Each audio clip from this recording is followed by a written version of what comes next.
Welcome to the first chapter of our new Newton High School Library production, The Railreader. Each week we'll interview a Newton High School student or staff member, and we'll ask them to share a little bit about some books that have been important to them. We have production coordinator Drew Rachel behind the camera. I'm Traci Henning, I'll be today's host, and we're welcoming today our very first guest, Mr. Scott McCloud. So Mr. McCloud, first of all, can you tell us a little bit about yourself and about your connection to Newton High School? I'm an English teacher. I teach English comp.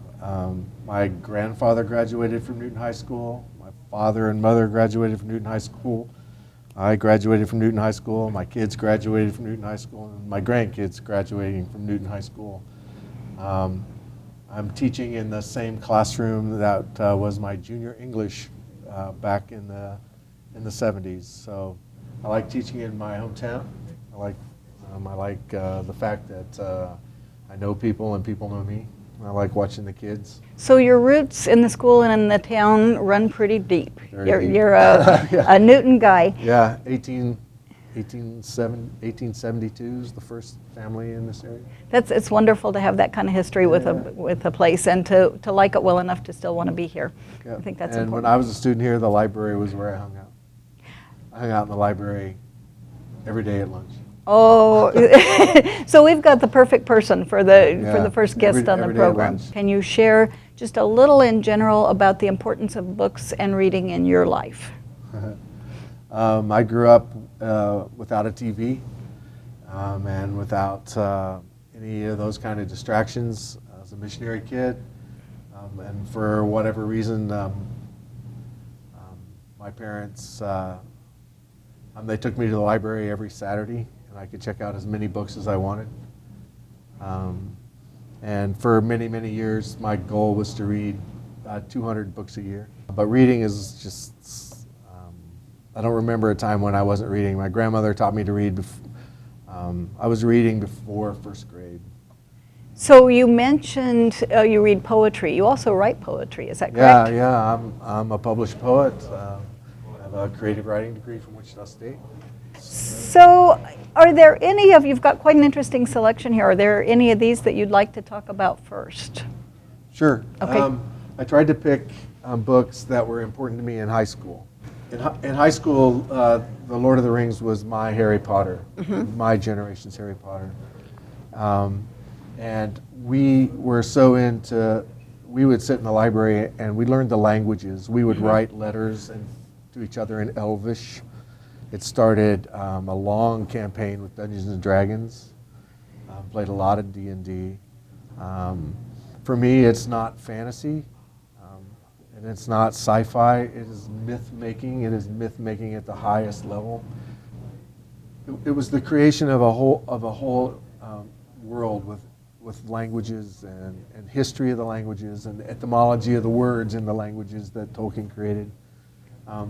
Tolkien had the career that I really wanted to be, which was ethno-linguistics or the history of words. And then Dune is a life-altering book. I mean, inside of Dune, and again, some people would call this sci-fi and fantasy. I don't. This is myth-making at the highest level. This opened up Asian spirituality. It opened up macroeconomics. It opened up ecological awareness, becoming more interested in the environment. It's opened up the history of feudalism. Plus, it's just an insanely great read. So I think that brings us to just this one right here. Let me talk about dictionaries real quick. I read the dictionary for fun. Every kid will double their vocabulary in high school, from whatever they showed up with to whatever they ended with. And more words means more power, because you can articulate ideas. And ideas have value still. And so if you come up with a valuable idea, the ability to articulate it and get it out in the world is how we gain power. Tell us about your last book here. Okay, so this goes more into college. So this is Infinite Jest, and it's written by a gentleman. His name was David Foster Wallace. And when I was working on my master's in creative writing, he and I are the same age. One of his books came out, and all of us were just instantly, insanely jealous.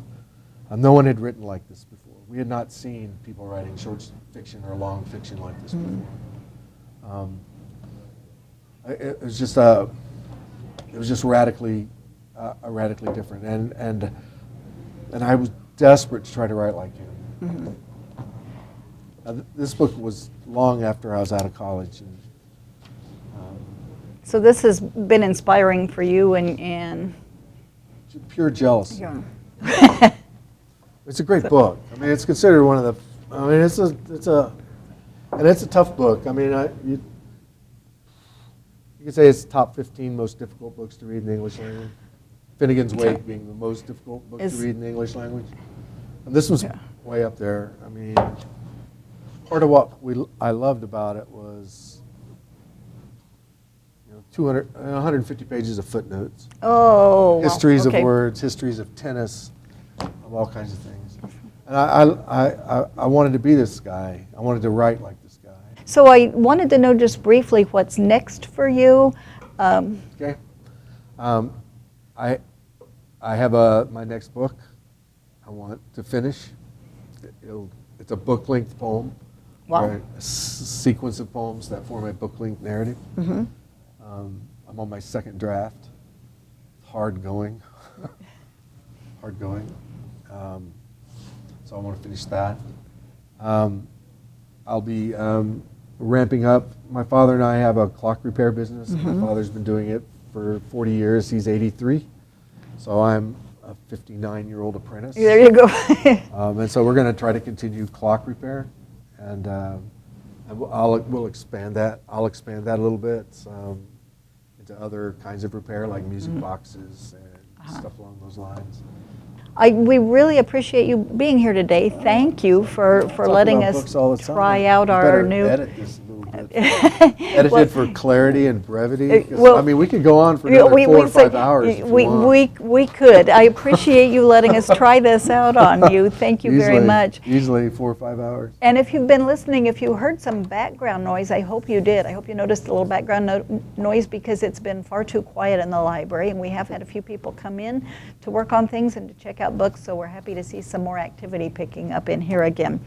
If you'd like to be featured on a chapter of the Railreader, contact the library staff and we'll be happy to book a ticket for you. We'd like to see this be an ongoing program, and we'd like to hear what you have to say. Read this book. And read Dune. Thank you for watching.